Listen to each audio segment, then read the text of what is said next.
Le secteur est effectivement impacté, surtout au plan d'abord de l'offre éditoriale. On ne parle que du Covid. Il n'y a plus d'activité. Nos éditions sont presque pauvres. Pourquoi? Parce que, en élément, pourquoi? Parce qu'il n'y a pas autre chose. On ne parle que du Covid-19, c'est monotone.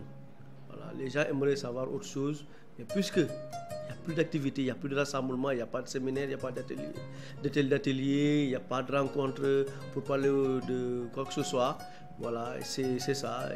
Mais le plus important aussi, c'est qu'au plan financier aujourd'hui, toutes les entreprises souffrent. Pourquoi? Parce qu'il n'y a plus de publicité. Plus de 60% des recettes d'une entreprise de presse, 70%, c'était même disons 80%, proviennent de la publicité. Voilà. Nous, peut-être, on a un serveur vocal qui marche, voilà, mais la publicité en tant que telle, les chiffres d'affaires ont drastiquement baissé. Et bon, vous savez, puisque nous sommes aussi un média privé, nous n'avons pas de soutien, mais par la grâce de Dieu, on a des partenaires qui continuent à nous faire confiance. Voilà, et on parvient bon an mal an à supporter les charges fixes chaque fin du mois, mais il n'y a pas de recettes comme auparavant. Vraiment, parfois, à la fin du mois, on a même un excédent de recettes, ce n'est plus le cas depuis 2-3 mois. Et Dieu merci, le mois passé même, on a payé les salaires le 24. Voilà, c'était un miracle pour moi. Voilà, mais ce mois-ci, déjà, durant ce mois de mai, on ne sait pas. Est-ce que les agents percevront leur salaire avant la Korité? On ne sait pas trop. Voilà, pour vous dire que c'est pas du tout facile, c'est très difficile. Mais le président a demandé à ce qu'aucune entreprise ne licencie, ne remercie aucun employé. On est obligé maintenant de resserrer davantage, d'éliminer autant que faire se peut, de réduire autant que faire se peut les dépenses. Voilà, parce que les salaires, c'est sacré. Voilà, la location aussi, on est en train de négocier avec les bailleurs pour qu'ils nous aident à avoir des différés. Sinon, ça va être très difficile. Voilà, les charges liées maintenant à l'électricité, vous êtes témoin de ce qui nous est arrivé le 10 avril. Voilà, et on est là. Du 10 à maintenant, on a versé presque 500 000 à la Sénélec, malgré le contexte, pour vous dire que c'est difficile, mais on essaie de faire face. Et nous pensons que bientôt le Covid sera un mauvais souvenir. Sinon, si vraiment ça s'éternise, alors là, on aura d'énormes difficultés. Bon, effectivement, hein, donc à l'image de tous les secteurs du pays, on peut dire que aussi le secteur des médias est très touché par rapport à cette pandémie. Car aujourd'hui, force est de reconnaître que tout est à l'arrêt. Imaginez par exemple, nous sommes une radio commerciale, par exemple, qui en tout cas a obligation souvent de faire des recettes pour pouvoir en tout cas prendre en charge certains frais et même autres dépenses liées en tout cas au fonctionnement. Mais aujourd'hui, on ne voit plus car tout est à l'arrêt. Alors, ne serait-ce que les quelques pages de pub qu'on avait dans le passé, ce n'est plus le cas parce que les gens vous disent qu'aujourd'hui, ça ne fonctionne pas. Alors, depuis en tout cas le début de la crise, ce qu'on a pu faire, c'est naturellement, vous le savez, les radios ont pratiquement des partenaires stratégiques, c'est par exemple la santé. Notre antenne, en tout cas, nous collaborons avec le secteur de la santé, qui aujourd'hui, il s'agit de la région médicale et surtout du district sanitaire. Avec eux, en tout cas, nous essayons de voir qu'est-ce qu'il faut faire en ces temps qui courent. Mais on peut dire que, hormis cela, même en cette période de Ramadan, pour trouver aussi même ceux qui viennent pour faire des pubs, cela relève d'un véritable parcours de combattant, ce qui veut dire qu'aujourd'hui, tous les secteurs sont impactés par ce Covid-19, mais néanmoins, nous essayons quand même de gérer quand même la situation parce qu'il faut tout de même exister quand même. L'aide à la presse, hier, on m'a téléphoné pour me dire que l'aide à la presse 2020 est disponible. Je ne sais pas pour l'instant, le groupe Alcouma a eu combien exactement, on ne sait pas trop. Voilà, mais je vais appeler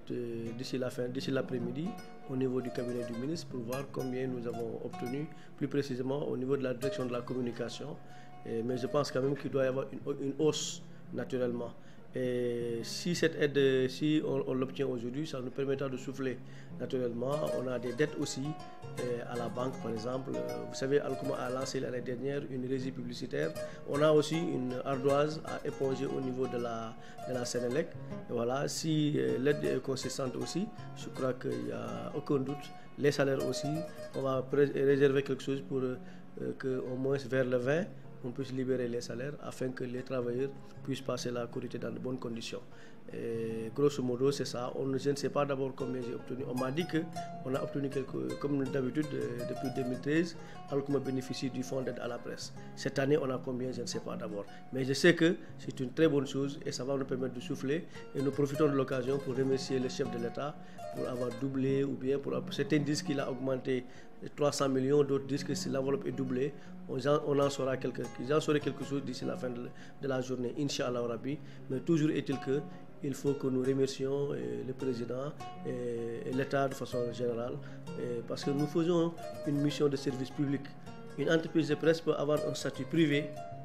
et faire une mission de service public. Par exemple, les activités du gouverneur que nous couvrons, du préfet, des institutions de la République, nous ne sommes pas rémunérés. Voilà, ça c'est la rémunération du service public du service public que nous rendons tous les jours, qui n'est pas rémunéré. Donc cette aide vient dans ce sens pour aider les entreprises de presse à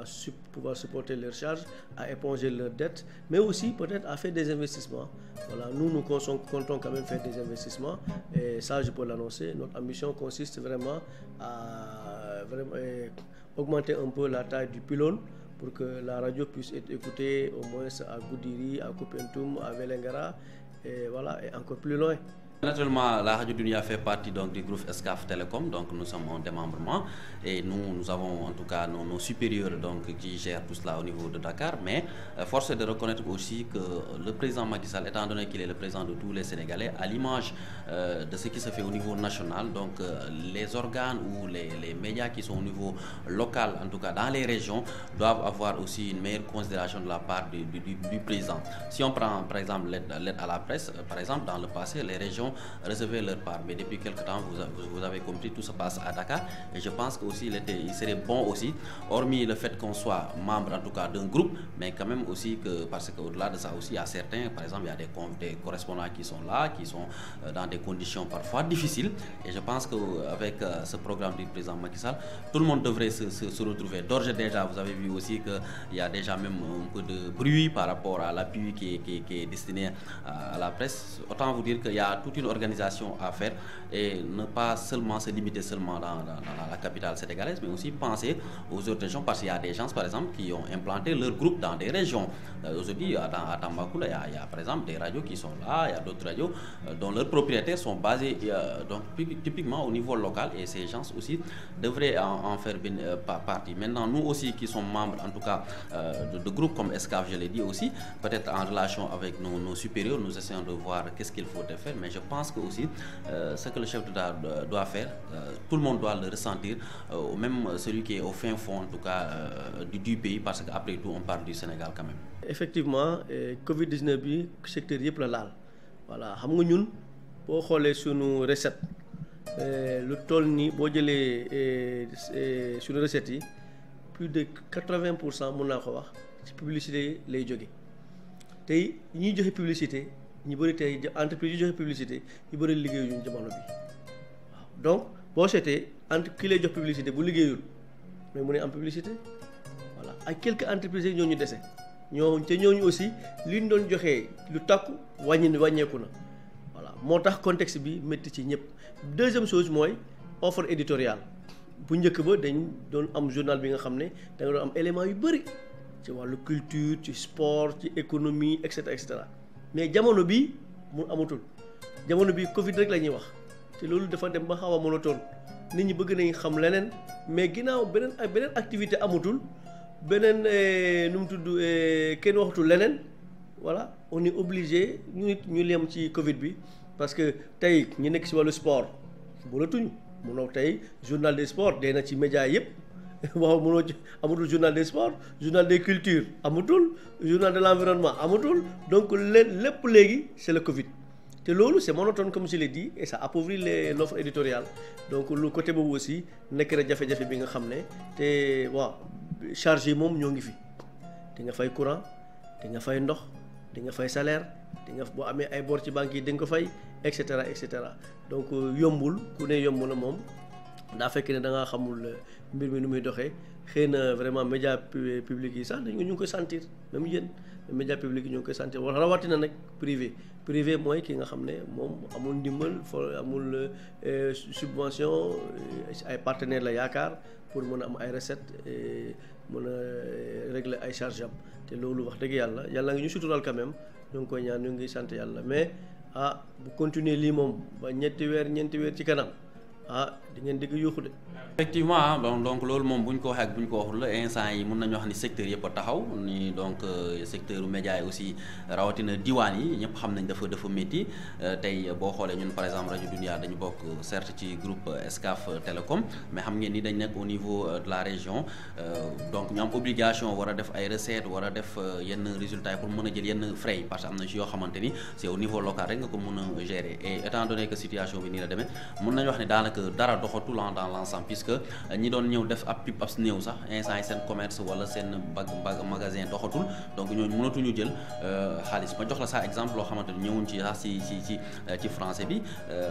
maa ngi sama benn naataango fii ñun chaque année par exemple ci weeru koor yi amoon nañ benn émission bu ñu doon def dañ doon dem ci ay partenaires mais salaamaaleykum dañ ko commencé rek demul ñu arrêté puisque fi ñu doon dem dañu ne clairement affaire yi doxatul donc c'est des gens yoo xamante dañ doon sponsoriser su émission koor gi ak yooyu alors c'est vrai que koor gi la mais Covid 19 bi moom moo tax donc nit ñi mënatuñ moo tax ñu arrêté parce que ñooñu mënatuñu donc aussi di dem c'est vrai que maintenant am na ay pexe ñu lal te pexe yooyu mooy tey comme mbiru santé la ñu ngi xam nga rajo yi par exemple fii partenariat bu gën a taxaw wàllu santé la là il faut oser le dire ak district santé ak région médicale jéem nañu jël antenne bi jox ñu ngi collaborer ak ñoom pour que au moins lu ñu war aussi ñu def ko ci wàllu sensibilisation mais pour dire vrai mbir mi moom ñu ngi koy yëg nu mu gën a métti mais nag aussi comme ni mu ko waxee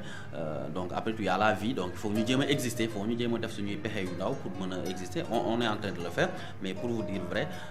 donc voilà métti na trop bon nit ku doon ñëw sax par exemple bu la doon ne par exemple benn publicité temps laa ji doon fay léegi da lay ne clairement lii la am tu es obligé parfois sax nga jël parce que sinon yow it sa yeneen dépenses yi doo ko mën a fàtte et je pense que aussi lépp li ko waral rek mooy crise u Covid 19 bi xanaa ñu ñaan suñu borom rek mu gaaw fi jógee mais pour vous dire vrai moom foo laal daal métti na fàtte gi fa yàlla. loolu lu am solo la état yëpp def nañ ko mais ñoo ngi ci féliciter président Macky Sall lu baax la waaw ren bi mu recevoir sunu naataango patron de presse yi nekk Dakar CDEPS wax na leen ko ne leen ren dina yokku kii bi dina yokku aide à la presse bi te loolu dañ koy doubler xaw ma 300 millions lay yokku mais daal dinañ ko yokku te kenn ku nekk li nga doon am jàpp nañ ne dina yokku kon boog loolu moom jàpp naa ne lu baax la te bu ñëwee dinañu permettre ñu régler lu bëri. am na ñoo xam ne tey entreprise yu bëri ñu ngi traîner ay bor waaw bor yi dinañ ko ci régler mais aussi dinañ régler yenn factures yi nga xam ne ça traîner mais aussi dinañu mën a permettre ñu sécuriser déjà les salaires du mois de mai nga xam ne weer Korité c'est le 23 xam nga 24 donc bu ñëwee tey ñun à partir du 20 bu ñu neexee ñu fay salaires yi mën a permettre agents yi ñu passer la Tabaski dans de bonnes conditions parce que ku liggéey ba Korité jot nga ne ko xaaral ba après laa lay fay dina indi jafe-jafe ci moom moo tax daal ñu ngi féliciter président Macky Sall di féliciter aussi gouvernement bi yëpp mais di remercier surtout aussi le ministère de la communication ñun woo nañ ma dem mu ne am nañ aide bi génn na voilà ñu ngi xool fi ak fin de semaine lan la ñuy def na mun ko récupérer te am naa yaakaar ne dina am yokkute bu ko amee tamit dinañu dimbale lool parce que te ñu ñaan yàlla